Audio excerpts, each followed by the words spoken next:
Ƙungiyar ƙwallon ƙafa ta Manchester United ta sanya wa Marco Rashford farashin fam miliyan 120 a ƙoƙarinta na kawar da sha'awar wasu ƙungiyoyi a kansa, a cewar jaridar Daily Star. Ƙididdigar lambobin hazaƙar ƙungiyar ƙwallon ƙafa na Barcelona na ci gaba da nuna ban mamaki. Barcelona bayan ta doke Cadiz da ci 2 da nema, ƙungiyar ta Blaugrana a yanzu ta ci gaba da zama akan teburin gasar La Liga da tazaran maki 8, kuma ba a zira mata ƙwallo ba a cikin wasanni 17 cikin wasanni 22 da ta fafata a gasar La Liga kawo yanzu. Daraktan ƙungiyar ƙwallon ƙafa na PSG, Luis Campos, ya tuntuɓi Jose Mourinho. Special One shine buri na biyu ga daraktan wasannin na ƙungiyar idan kocin ƙungiyar PSG ɗin Christophe Galtier zai bar ƙungiyar. Duk da haka, har yanzu sarkin Qatar, wanda shine mamallakin ƙungiyar ƙwallon ƙafa ta PSG, yana son a naɗa Zinedine Zidane a matsayin kocin ƙungiyar, kamar yadda jaridar Food Mercato ta rawaito. Wani labari ya tabbatar da cewa Manchester City na shirin baiwa ɗan wasan bayan ta na Team X sabon kwantiragi, bayan da ɗan wasan ya ƙi amincewa da komawa tsohuwar ƙungiyarsa ta Chelsea, kamar yadda Star on Sunday ta rawaito.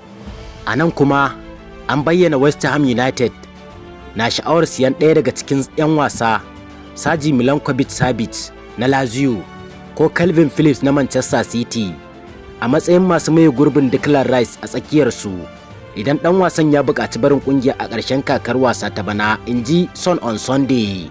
Wani rahoto ya bayyana Tottenham na sha'awar siyan ɗan wasan baya na Real Madrid Anthony Rudiger a kasuwar musayan 'yan wasa ta ƙarshen kakar wasa ta bana, kamar yadda Pichajes ta bayyana. Ƙungiyar ƙwallon ƙafa ta Real Madrid da Ibrahim Diaz sun kusa cimma yarjejeniyar tsawaita kwantiragi har zuwa shekarar 2027.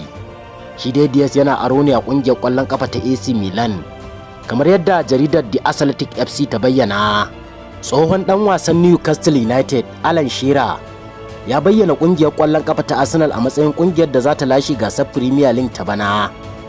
Shearer ya yi imanin cewa Gunners za ta lashe gasar a gaban abokan hamayyar ta Manchester City, kuma za ta sake zama zakara a karan farko cikin kusan shekaru 20, kamar yadda ya shaida wa Match of the Day. Wani labari ya bayyana cewa ɗan wasan baya na ƙungiyar RB Leipzig da ƙasar Croatia, Josko Badiol, ya bayyana cewa yana matuƙar buƙatar taka leda a gasar Premier League, kamar yadda The Times ta wallafa.